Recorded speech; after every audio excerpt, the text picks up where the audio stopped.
Berapa? Oke.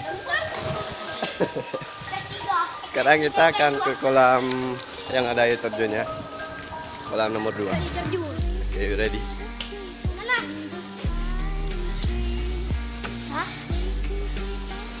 Ikuti saya. Ini bukan di sini lo Pak. Di sini lo dah. Kira? Pak, berah. Ini 2 meter. 2 meter betul. Yang air terjunnya, Pak. 5 ide. Hah? Betul, Luna. 2 meter yang lu menang. Kita tenggelam lah. Kalau yang ini untuk latihan penyelam profesional atlet. Jadi kita nggak bisa coba di sini karena sangat dalam. Sekarang kita ke kolam nomor 2 yang ada air terjunnya. Oke, you ready? Kita ke sana. Compass point your home, calling out from the east. Compass point you anywhere, closer to me. It would make it out alive from the depths of the sea.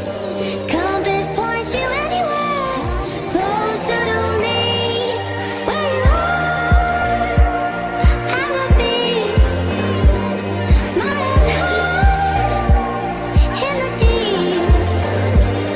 Where you are, I will be.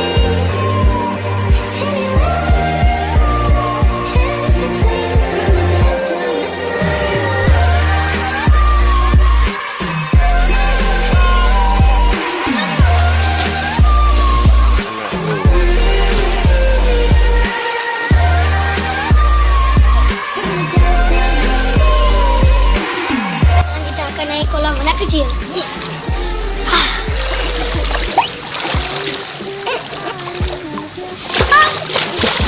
Oh, kita menaiki tempat baru. Tidak.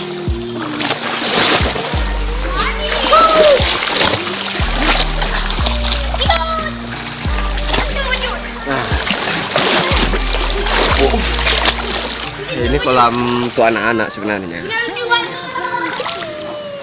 Nah, ini mungkin aja cuma setengah meter. Saya sana ini.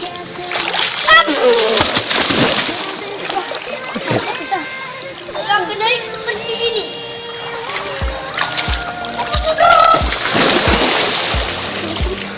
Kita tidak bisa menghindari itu.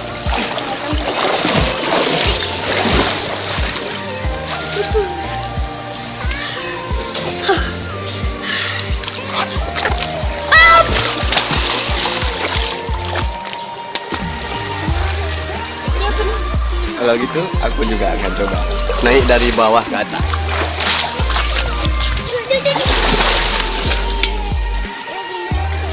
Oke, ready? Nggak muat ini. Ada nggak ada di laut?